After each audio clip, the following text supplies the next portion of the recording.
Oi, pessoal. A gente está aqui hoje para dar continuidade ao nosso projeto de patologias do sistema auditivo e achados audiológicos. Hoje, quem vai conversar conosco é a acadêmica Daniele Tesseli. A Dani preparou uma aula para nós sobre Meniere, perda auditiva induzida pelo ruído e neurinoma. Então, eu quero agradecer muito, Dani, por você ter preparado esse material para a gente, ter feito tudo com tanto carinho. A Dani é acadêmica do curso de fonoaudiologia do 7º semestre. Ela é membro da Liga de Audiologia, que é o nosso projeto de extensão, que infelizmente está parado em função da pandemia, mas é um projeto de avaliação audiológica básica. E ela está no grupo conosco desde 2019, no 2º semestre. E começando agora, então, com a parte científica, de produção científica, com Frequency Following Response, com FFR. Então, a Dani, assim como o Wellington, é minha aluna de trabalho de conclusão de curso, e topou, então, preparar esse material para nós e compartilhar o que ela estudou. Então, Dani, muito, muito obrigada. Eu passo a palavra para você e já agradeço imensamente mais uma vez. Oi, pessoal. Eu que agradeço, prof, pela oportunidade de dar essa aula, né? Trazer novos conhecimentos. Então, como a professora Michelle falou, vamos dar continuidade, né, à nossa aula sobre patologias do sistema auditivo e os seus achados audiológicos.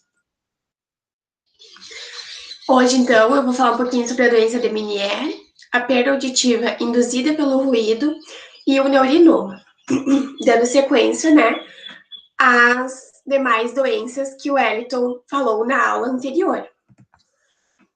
A professora Michelle já me apresentou, então eu me chamo Daniele Rampelotto Tesseli, e aqui eu já deixo meu e-mail para possíveis dúvidas, né, posteriormente à aula. E também, se alguém quiser os materiais que eu fiz para essa aula, pode me mandar e-mail, que assim que eu receber, eu envio. Então, vamos começar com a doença de Meniere, ou síndrome de Meniere. Por que tem esses dois nomes, né? Essas duas denominações? Nós falamos que a doença de Meniere quando não há uma causa definida, quando nós não sabemos a causa da doença. Já nós falamos que é síndrome de Meniere quando tem uma possível diagnóstico à causa, quando a causa foi descoberta, qual que é a causa que causou, né, aquela doença. Então, essa doença, ela foi descrita lá em 1861, né, pelo médico otorrinolaringologista Meniere, Próspero Meniere. Nesse tempo, lá em 1861, ele já tinha falado, né, descoberto, identificou que a orelha interna, ela poderia ser um meio, né, uma combinação entre o zumbido, a perda auditiva e a vertigem. Mas, infelizmente, ele faleceu e essa teoria dele não tinha sido aceita ainda. Aí, depois de vários anos de estudos e tudo mais, novas pesquisas foram desenvolvidas, então descobriram mesmo que o que ele falava era isso mesmo. E para fazer uma homenagem, né, já que foi ele que identificou isso, que tinha problema nos canais semicirculares, essa doença, deram o nome da doença de Meniere, em sua homenagem. Então, a doença de Meniere, ela é uma das vestibulopatias mais frequentes. Ela não há diferença de distribuição entre os sexos, né? Ela acomete tanto homens como mulheres. Também pode acometer em crianças. Como eu falei, ela pode acometer crianças, homens, mulheres, mas geralmente ela acomete a partir ali da 4ª década de vida, ali os 40 e poucos anos de idade. Para nós falarmos, então, sobre a doença de Meniere, nós precisamos recapitularmos um pouquinho sobre a nossa orelha. As nossas orelhas, né? Então, elas são divididas em 3 partes. A orelha externa, que é onde está constituída pelo pavilhão auricular e o meato acústico externo. O pavilhão, ele amplifica o som vindo do ambiente. E o meato acústico externo, que conduz, né, o som até a nossa orelha média. Deixa eu tomar um pouco de água. Na orelha média é onde está a nossa membrana timpânica e os três ossículos, o martelo, o estribo e a bigorna. E tem a orelha interna, que é a terceira parte onde está a nossa cóclea, os nossos componentes da audição e do equilíbrio. Na orelha interna, nós temos a cóclea, e dentro dessa cóclea, ela é dividida em três partes. A rampa vestibular, que é aqui onde eu estou circulando, tem a rampa timpânica, que essas duas rampas, elas têm um líquido dentro delas, que é a perilinfa. A perilinfa é um líquido que está rico em sódio. Já nessa rampa média, aqui no meio, que é onde nós chamamos de rampa coclear, o ducto coclear, né? É onde está cheia de um líquido chamado endolinfa. Esse líquido, ele é rico em potássio. Aqui na rampa média é onde fica o órgão de Corte, né? As nossas células ciliadas.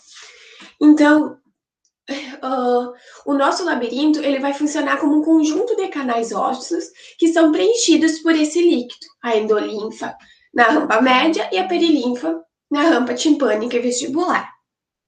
Quando nós movimentamos a nossa cabeça, esse líquido ele se movimenta dentro dos nossos canais do labirinto, né? E dessa forma ele vai estimular células sensoriais que existem ao longo dos canais. E dessa forma ele vai informar a nossa posição aqui no espaço. Então, essa doença ela é um distúrbio causado pelo aumento do volume da endolinfa dentro dos canais, causando assim uma estimulação das células e lesionando, né, elas pelo fato dessa superprodução da endolinfa na cóclea, nos canais semicirculares. Quanto a algumas características clínicas que os pacientes nos trazem, vertigem, né? Normalmente, quando tem as crises da doença, ela pode ser mais ou menos frequentes, né? Varia de um indivíduo para o outro. A diminuição de audição, né? Que às vezes ela pode ser flutuante, hora a audição está boa, hora não tem audição. O zumbido, aquele incômodo para o paciente, né? Aquele zunido, aquele apito. Plenitude aural, que é aquela sensação de ouvido cheio, né? Abafado. E durante as crises, né? Os episódios de vertigem, eles podem durar de 20 minutos até 24 horas. Então, dá para perceber que é um incômodo muito grande para o paciente. Porque não é só naquele momento que ele sente os sintomas, né? Demora até um dia para ele se recuperar desses sintomas. E também, na fase aguda da doença, pode ter os sintomas neurovegetativos, né? Acompanhando esses outros sintomas. As náuseas, os vômitos, né? Mas eu ressalto aqui que nem sempre, né? O indivíduo, ele vai ter que ter todos esses sintomas associados. Ele pode ter apenas um desses sintomas ou mais sintomas isoladamente e já ser considerado, então, um portador da doença de Meniere. Quanto à causa dessa doença, a causa ela não se tem ainda definida, né? Muitas teorias já foram propostas, mas nenhuma delas foi comprovada cientificamente. Eu ressalto que tem várias pesquisas que nos trazem que dos portadores da doença de Meniere, somente 50%, né, desses indivíduos, eles são diagnosticados com sua causa. Podemos perceber, né, como é difícil descobrir a causa da doença de Meniere. Mas eu trouxe aqui algumas das causas, né, que podem desencadear, então, essa doença, que pode ser a diabetes, a hipertensão, o estresse, problemas psicológicos, alterações, né, anatômicas, traumatismos na cabeça, dentre outras várias causas que podem ser a causa, então, da doença de Meniere. Segundo a Academia Americana de Otorrinolaringologia, um indivíduo que tem 2 ou mais episódios espontâneos de vertigem, que tenha duração maior ou igual a 20 minutos das crises de vertigem, né? Que tenha uma perda auditiva documentada em pelo menos uma ocasião e que tenha presença de zumbido ou plenitude oral, ele pode ser classificado, então, clinicamente como um portador da doença de Meniere. Quando nós realizamos a audiometria tonal liminar, nós vamos encontrar uma perda auditiva sensório-neural unilateral. Podemos perceber que aqui na orelha direita, né, a audição está normal, dentro dos padrões de normalidade. E aqui na orelha esquerda, podemos perceber que temos uma perda auditiva sensório-neural. Sensório-neural, via aérea acoplada com via óssea.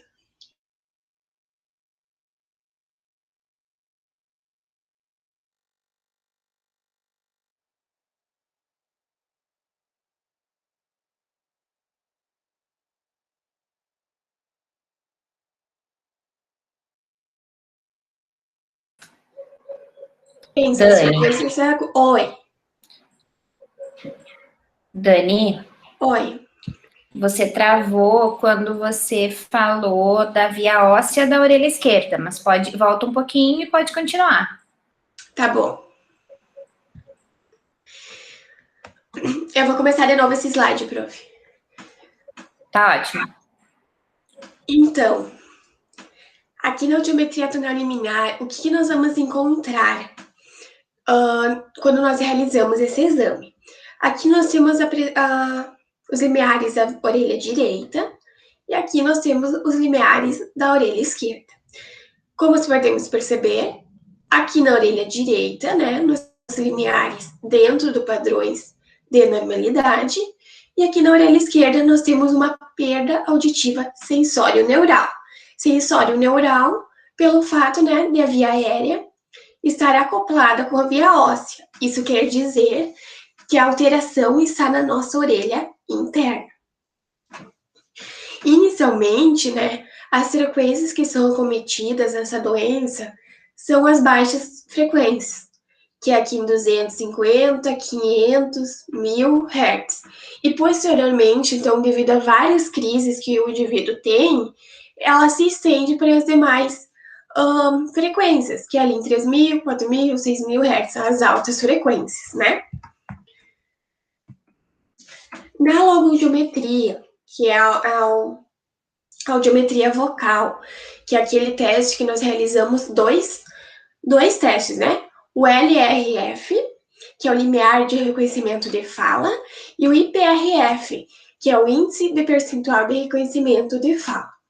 Então, só para recapitularmos, né, a teoria, o LRF é quando nós vamos realizar, né, para ver a intensidade que o paciente vai reconhecer e repetir 50% das palavras.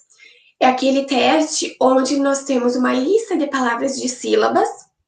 Nessa lista, nós vamos falando as palavras para o paciente, conforme ele vai acertando, nós vamos descendo 10 decibel. Quando ele errou a primeira palavra, nós subimos 5 dB e nós repetimos 4 palavras para ele. Dessas 4 palavras, ele tem que acertar 2 e errar 2, para assim nós descobrirmos qual que é o limiar dele. Então, nesse teste, o LRF, né, ele está compatível com os achados na TL. Assim como nas demais doenças, ele sempre vai ter que ser compatível com a TL, né? No IPRF, é aquele teste, né, que nós vamos ver a porcentagem de acertos no reconhecimento das palavras.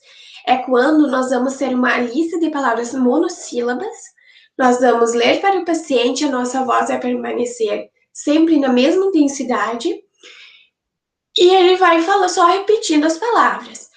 No final, contabilizamos 4%, né? 4 pontos para quando ele acertar a palavra.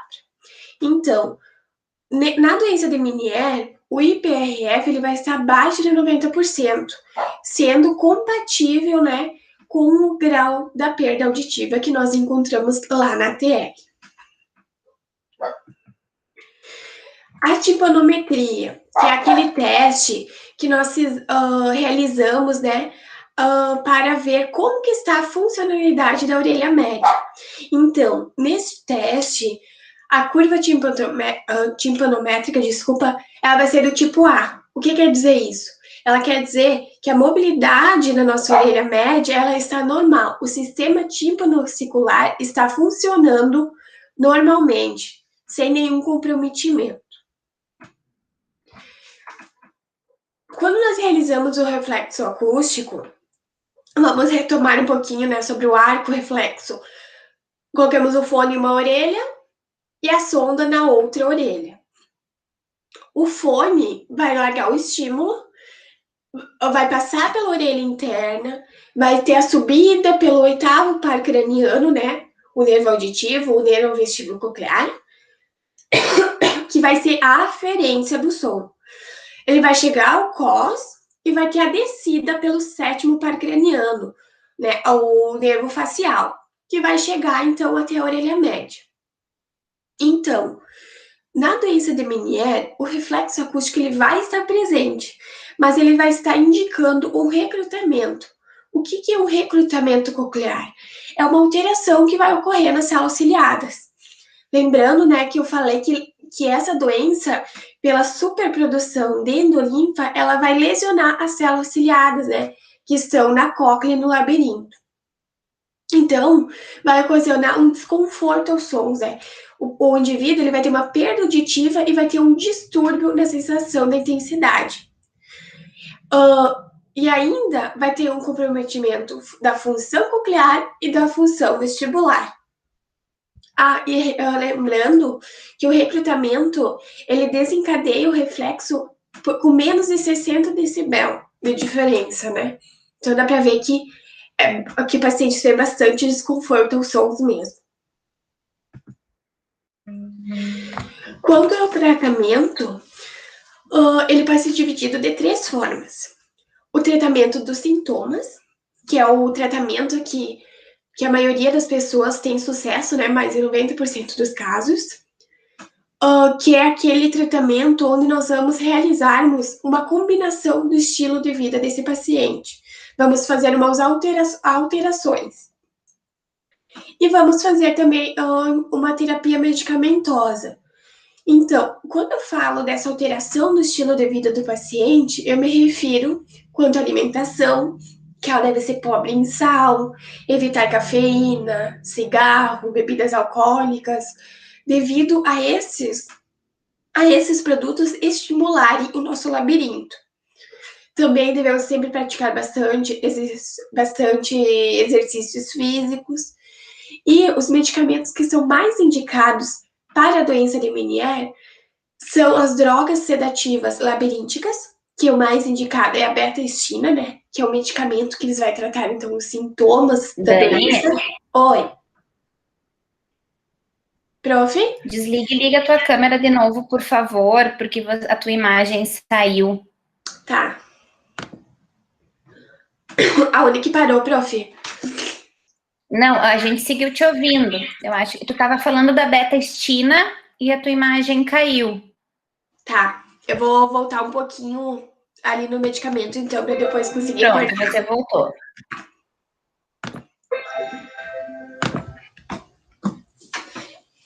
Então, os medicamentos mais indicados, né, para tratarmos a doença de Meniere é as drogas sedativas labirínticas, que a mais indicada é a beta-estina, né, que é um medicamento próprio para tratar a doença de Meniere, para tratar os sintomas da doença de Meniere, como a vertigem, a tontura, o zumbido que o paciente trata, né, e tem os medicamentos diuréticos, que o mais utilizado, então, é a hidroclorotiazida. A segunda forma de tratamento que temos é o tratamento das causas. Mas relembramos que eu falei anteriormente que as causas só são 50% descobertas, né? Então, é baseado na investigação dos fatores de risco, que são os problemas metabólicos, infecciosos, reumáticos e anatômicos. E uma terceira forma de tratamentos, né, que é possível, é o tratamento cirúrgico. Esse tipo de tratamento, ele só é realizado quando os demais tratamentos, os dos sintomas ou a da causa, ele não tem sucesso. E a pessoa ainda tem aquelas crises de tontura e tem uma queda progressiva na sua audição. Dessa forma, podemos então optarmos pelo tratamento cirúrgico. O que é esse tratamento cirúrgico? A cirurgia vai ser consiste então em colocar um dreno, né, dentro do saco endolinfático, né, que é onde ocorre esse acúmulo do líquido que circula nos canais labirínticos. É no saco endolinfático, então, que é onde tem a produção da endolinfa. A doença, ela tende a se estabilizar, né, com alguns anos depois do tratamento e com uma diminuição progressiva das crises vestibulares, né, da tontura, da vertigem e uma crescente perda auditiva, que ela não vai regredir e pode ser até profunda. Ela não regride porque, como eu falei, as células ciliadas, nós não temos como recuperarmos elas se elas estão lesionadas ou se já foram perdidas. Agora, vamos falar um pouquinho, então, da perda induzida pelo ruído, que é a outra doença, né, que eu vou trazer até vocês para um pouquinho mais de conhecimento. O que é a perda auditiva induzida pelo ruído? Vamos recapitularmos, né, que a nossa dentro da nossa cóclea, lá na orelha interna, nós temos o órgão de Corte, que é onde são as nossas células ciliadas. Nós temos 3 fileiras de células ciliadas externas e uma fileira de células ciliadas internas. Então, o que acontece, né? Por que acontece essa perda auditiva induzida pelo ruído? Por causa devido, né, a várias exposição de forma contínua ao ruído, né? E esse ruído em elevado nível de pressão sonora vai acabar fazendo uma degeneração das células ciliadas externas. Por essa forma contínua que o trabalhador, que o indivíduo está ao ruído, né? Em elevados níveis de pressão sonora. Então, a lesão dessa doença é no órgão de Corte, especificamente na célula ciliada externa, né? Que fica na orelha interna, então. A presença de Payet, ela não vai tornar a orelha mais sensível ao ruído, não. Ela vai iniciar sua instalação geralmente após os 3 a 5 anos que o indivíduo está constantemente, né, ao ruído, em elevados níveis de pressão sonora. A progressão da perda auditiva, ela vai cessar assim que o indivíduo terminar a sua exposição ao ruído intenso. E o trabalhador que tem a PAIR, ele pode desenvolver intolerâncias aos sons intensos, né? Ele pode queixar de zumbido e ter uma diminuição de inteligibilidade de fala. E assim pode também, então, ter um prejuízo na sua comunicação oral. Aqui eu trouxe uma tabelinha, né, da norma regulamentadora número 15, onde ela nos traz os níveis de ruído e o quanto de tempo que nós podemos ficar nesse quantidade de ruído. Ela nos traz, então, que a exposição acima de 85 decibel e até 8 horas de trabalho, ela já é um agravante de PAIR. Por isso que todas as empresas, elas que trabalham, né, com ruído intenso, elas têm que saber dessa norma para cuidar da audição dos seus trabalhadores. Alguns sinais e sintomas, né, que o indivíduo portador de PAIR, eles nos traz, temos problemas auditivos, que seria perda auditiva, o paciente nos traz zumbido, dificuldade, né, em entender a fala, algeacusia, a sensação de audição abafada, né, que seria a plenitude oral, tem dificuldade de localizar de onde está vindo o som, e também eles nos traz problemas, além dos auditivos, problemas não auditivos, que não é nós que vamos tratarmos, né, mas eu trouxe aqui só para explicar melhor que a PAI, ela não afeta só o sistema auditivo do indivíduo, ela afeta vários outros sistemas. Só para ter conhecimento, então, os sinais e sintomas não auditivos, que podem ser transtorno da comunicação, alteração do sono, os transtornos neurológicos, vestibulares, cardiovasculares e hormonais, dentre outros tipos de transtornos que o paciente pode ter também. Na audiometria, o que nós vamos encontrar quando nós realizarmos? Nós vamos sempre vamos ter uma perda auditiva sensório-neural. Sensório-neural porque as células ciliadas externas é quem está lesionadas, né? Então, é na orelha interna. Então, sempre vai ter a via óssea acoplada ali próximo da via aérea. Geralmente, ela vai ser uma perda auditiva bilateral, mas pode ser unilateral também, né? Dependendo do trabalho do indivíduo.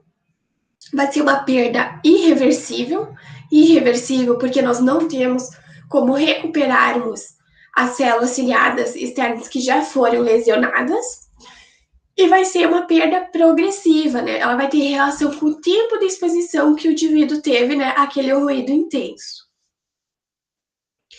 Geralmente, o indivíduo ele não vai ter uma perda maior que 40 decibel nas frequências agudas e não vai ter nenhuma perda maior que 75 decibel nas frequências agudas. Por isso, né, raramente o indivíduo vai ter uma perda auditiva profunda. Ainda temos como característica, né, que a perda ela tem seu início ali em 3, 4 e 6 mil Hz, e ela vai progredir, né, com o tempo de exposição para as demais frequências. 8, 2 mil, 1.000, né? E aqui eu ressalto também que temos uma configuração aqui. Essa configuração, ela se predomina, né, em todos os pacientes que têm a PAIR. Essa configuração, ela se chama ENTALE. Essa configuração, ela quer dizer que ela tem uma perda, né, ali em 3.000, 4.000, 6.000, e vai recuperar em 8.000 Hz. Na logogeometria, então, tanto o LRF como o IPRF, eles vão apresentar-se dentro dos padrões da normalidade, mesmo que sejam, né, em casos mais acometidos. Relembrando que os limites de normalidade para o IPRF é de 88% até 100%. Na tipanometria, que é aquele exame onde nós vamos avaliar a nossa orelha média. Aqui, na PAIR, né, também vamos ter uma curva do tipo A, nós referindo, então, que não tem nem comprometimento de orelha média, né, a mobilidade do sistema tímpano-vesicular vai estar normal, vai estar funcionando adequadamente. E no reflexo acústico, eles vão estar presentes, então, eles vão estar normais, eles não vão ser recrutantes e nem decrutantes, eles são normais. Isso quer dizer que o estímulo tem a aferência, o nervo vestíbulo coclear estar ok, e vai ter a descida do estímulo. O sétimo par craniano, né, o nervo facial vai estar ok também.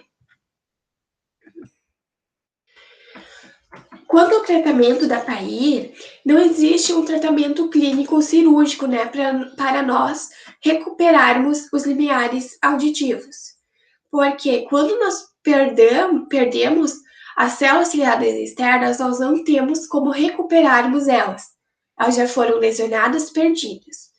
Então, o indicado como tratamento é ações terapêuticas, que seria a possibilidade, né, de fazer a protetização, o uso de aparelhos auditivos, né, para amplificação, e a adequação do ambiente de trabalho, o uso de EPIs pelos trabalhadores. A PAI, ela não provoca incapacidade para o trabalho, não provoca capacidade. O que ela pode ocasionar é algumas limitações na realização de algumas tarefas do seu trabalho, que aí é só fazer os ajustes, né, com o seu gerente, com o seu chefe. Ressalto que é fundamental sempre o acompanhamento dessa progressão da perda auditiva por meio de avaliações audiológicas periódicas, para o indivíduo ele ter o acompanhamento de como está a sua audição, se ela está estabilizada ou se ela continua progredindo.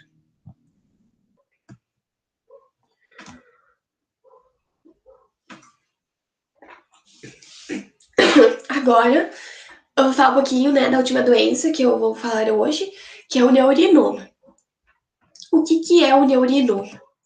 Então, o neurinoma, ele é um tumor benigno no nervo auditivo, do nervo vestíbulo coclear.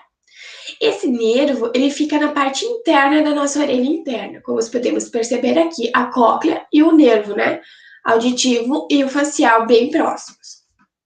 Esse nervo, ele controla tanto a nossa capacidade de ouvir, quanto a nossa capacidade do nosso equilíbrio. Então, esse tumor se origina, né, ao redor do nervo da audição e do equilíbrio, do nervo vestíbulo coclear. Ele tem o seu crescimento lento e não faz metástase.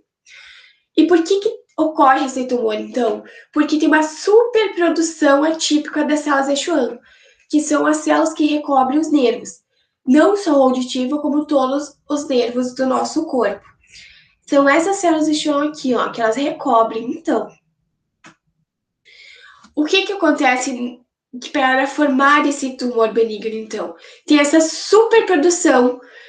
No próximo slide, eu vou falar um pouquinho por que tem essa superprodução descontrolada dessas células de Schwann. Então, essa doença, ela ocorre entre os 30 e 60 anos de idade, mas os sintomas, eles só vão surgir ali entre os 40 e 60 anos de idade. A doença vai acometer qualquer raça, mas ela vai acometer geralmente mais mulheres. Aqui, então, né, a causa dessa doença.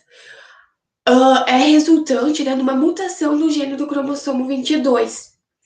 Esse gene é o que produz, então, né, o que vai ajudar a controlar o crescimento das células de Schwann que recobrem os nervos. O que acontece? Não vai ter o gene não vai produzir essa proteína que vai controlar o crescimento. Então, vai ter uma superprodução da célula de Schwann ao redor, então, do nervo vestíbulo coclear. Ressalto que essa doença ela não é genética, então ela não tem características de transmissão genética para os seus descendentes. Quanto a alguns sintomas clínicos que os pacientes nos trazem, perda auditiva, zumbido, desequilíbrio, porque, né, acomete também o equilíbrio, tem a perda das frequências agudas, comprometimento vestibular, tem fortes dores de cabeça, tem perda de movimentos da hemifase e da sensibilidade. Por que tem essa perda de movimentos da hemifase e da sensibilidade se o tumor está ao redor do nosso nervo auditivo? Tem essa perda pelo fato do nervo auditivo estar muito próximo do nervo facial.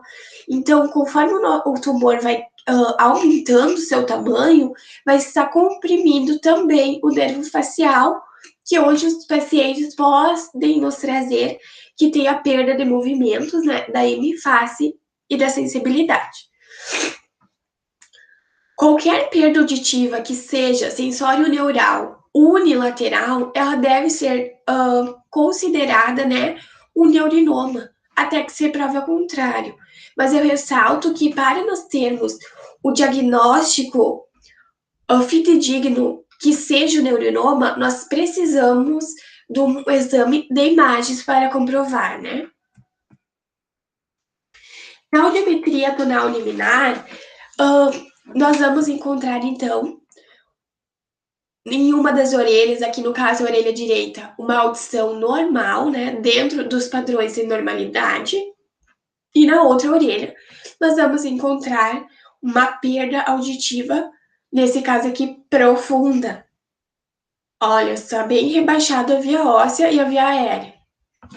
Então, sempre vamos ter uma perda sensório-neural, unilateral ou bilateral, mas geralmente é unilateral, e uma audição assimétrica. Uma orelha vai estar normal, com pouca perda auditiva, e uma outra orelha vai estar com bastante perda auditiva. Na logoaudiometria, nós vamos encontrarmos, então, o LRF normal, e o IPRF, ele vai estar abaixo do nível de normalidade. Por quê?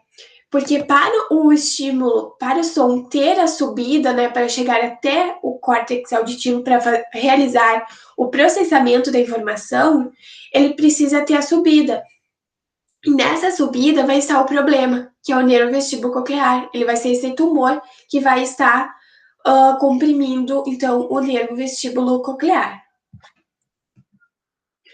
A timpanometria, então, nós percebemos aqui dá para ver bem direitinho, né, a membrana timpânica, o martelo, a bigórnia e o estribo.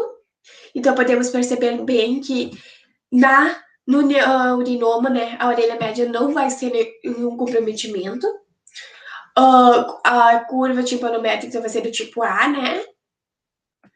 E no reflexo acústico, aqui no neurinoma, eles vai estar ausente. Por quê? Porque o oitavo par craniano, que é a aferência, é onde faz a subida do som até o cós, ele vai estar comprometido. Ele vai estar bloqueado e não vai ter essa subida do som até o nosso córtex auditivo. Quanto ao tratamento do neurinoma, né, nós temos 3 possibilidades. Temos a remoção cirúrgica, né, que ela é indicada para os casos mais avançados e para aqueles casos que eles suportam a intervenção, né, porque é bem invasiva.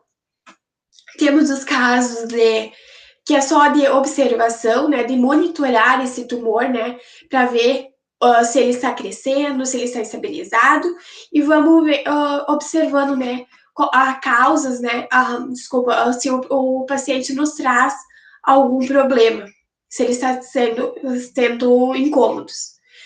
E um terceiro tipo de tratamento, que é as sessões de radioterapia, né, mas só para aqueles casos bem especial, né, porque depende da localização que está esse neurinoma, e também como será prevista, né, todas as etapas do tratamento.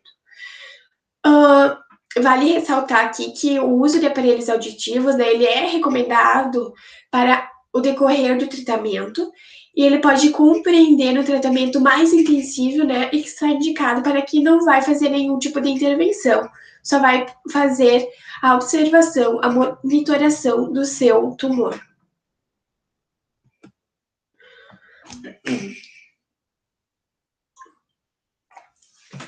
Agora eu vou falar, eu trouxe aqui, né, para fixar um pouquinho o conteúdo que eu trouxe anteriormente, uns casos clínicos para nós discutirmos um pouquinho. Então, o primeiro Dani, caso. Oi. Desliga de novo a tua câmera e liga, por favor, que a tua imagem saiu outra vez. Tá. A tua não tá aparecendo aqui também, prof.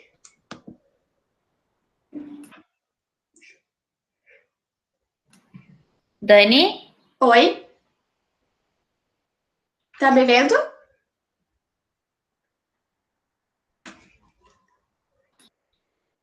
Prof.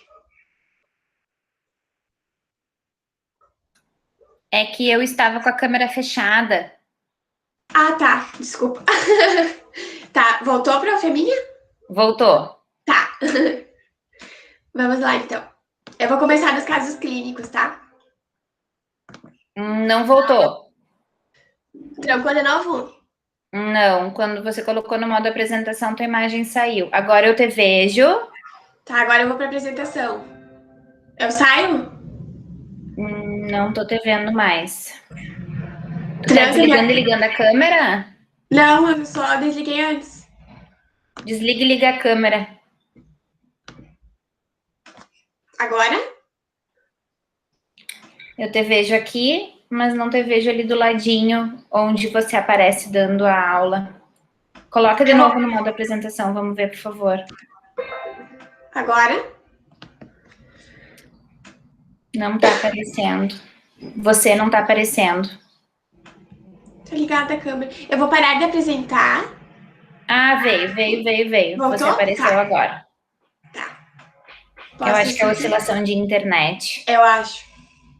Pode recomeçar os casos clínicos, por favor, Dani. Tá. Ah, vamos lá, então. Agora eu trouxe alguns casos clínicos, né, para nós fixarmos, né, o conteúdo que eu dei anteriormente, para vermos se nós conseguimos entender um pouquinho sobre essas três doenças. O primeiro caso clínico que eu trouxe é uma paciente de 50 anos de idade. Ela compareceu ao ambulatório de audiologia encaminhada pelo médico clínico geral, devido à queixa de episódios vertiginosos repentinos. Refere que tem confusão, plenitude na orelha direita, náuseas e episódios de vômitos. O quadro dura em torno de 30 minutos. Prof, tu tá com o microfone Ah, ligado. desculpa. Tá, eu vou voltar de novo. Só pra conseguir cortar depois.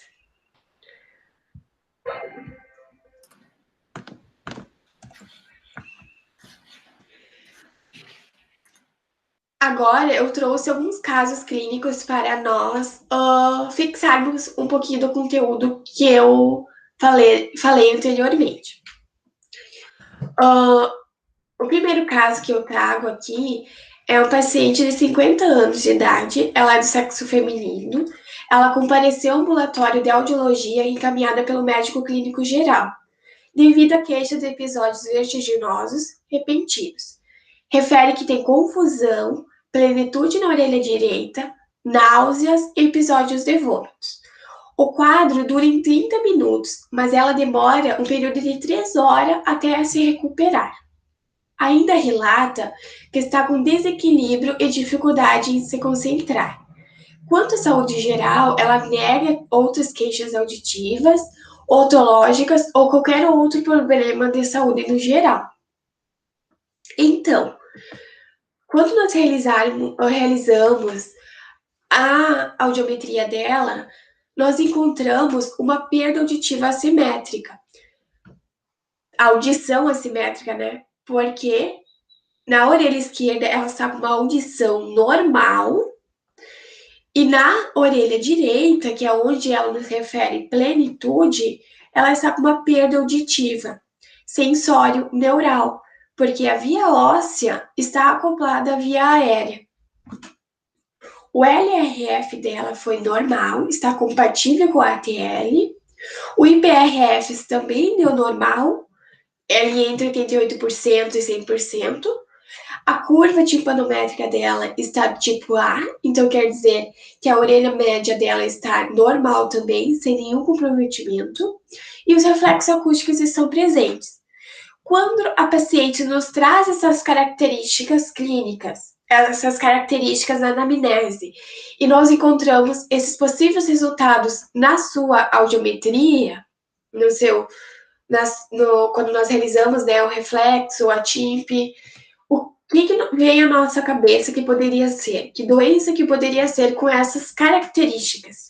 Doença de Meniere? Um neurinoma? Ou uma PAIR? Recapitulando, né, as três doenças que nós aprendemos hoje. Doença de Meniere. Relembrando, então, né, que a doença de Meniere é aquela superprodução de endolinfa dentro dos canais semicirculares, dentro do labirinto, dentro da cóclea.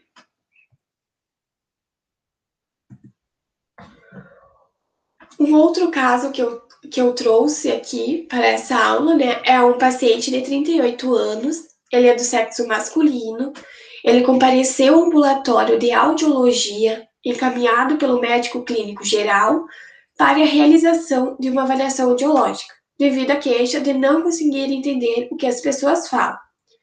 Durante a anamnese, referiu que se sente constrangido em sair de casa por não conseguir acompanhar a conversação de seus amigos. Ainda refere zumbido e tem a sensação que uma de suas orelhas está tampada. O paciente referiu que sempre trabalhou em construções de obras sem o uso de equipamento de proteção. O paciente referiu que sempre trabalhou em construções de obras sem o uso de equipamento de proteção. Essa frase tem que ficar na nossa cabeça, né, para uma possível doença que nós vimos hoje.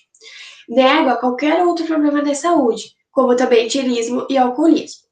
Quando nós realizamos a audiometria desse paciente, nós encontramos uma perda auditiva bilateral, bem simétrica, ó, a mesma configuração. Vocês lembram o nome dessa configuração? Que é em TALE, né? Que ela tem a perda aqui em 3, 4 mil Hz e ela recupera lá em 8.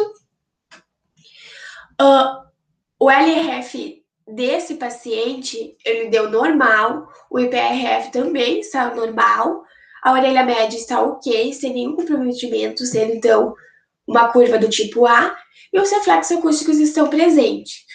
Quando nós temos esses resultados, né, nas nossas avaliações e as características que o paciente nos trouxe na anamnese, que doença que poderia ser, que nós estudamos hoje? Uma PAIR. Então, a PAIR é aquela perda auditiva induzida pelo ruído por causa que tem uma degeneração das células ciliadas externas. Por que tem essa degeneração? Porque o trabalhador está exposto, né, a um nível elevado ao ruído de forma contínua. E o último caso que eu trouxe aqui para nós discutirmos é uma paciente de 40 anos de idade, né, do sexo feminino. Ela compareceu ao ambulatório de audiologia com encaminhamento do otorrinolaringologista, devido à queixa de diminuição da audição da orelha direita, perda de movimentos da hemifase. Perda de movimentos da hemifase, temos que ressaltar, né? Nossos olhos têm que brilhar por uma devida doença. Durante a anamnese, ela ressalta que possui muita dor de cabeça e que sua mãe tem perda auditiva desde muito nova. Ela trabalha como repositora em um mercado e nega qualquer outro problema de saúde.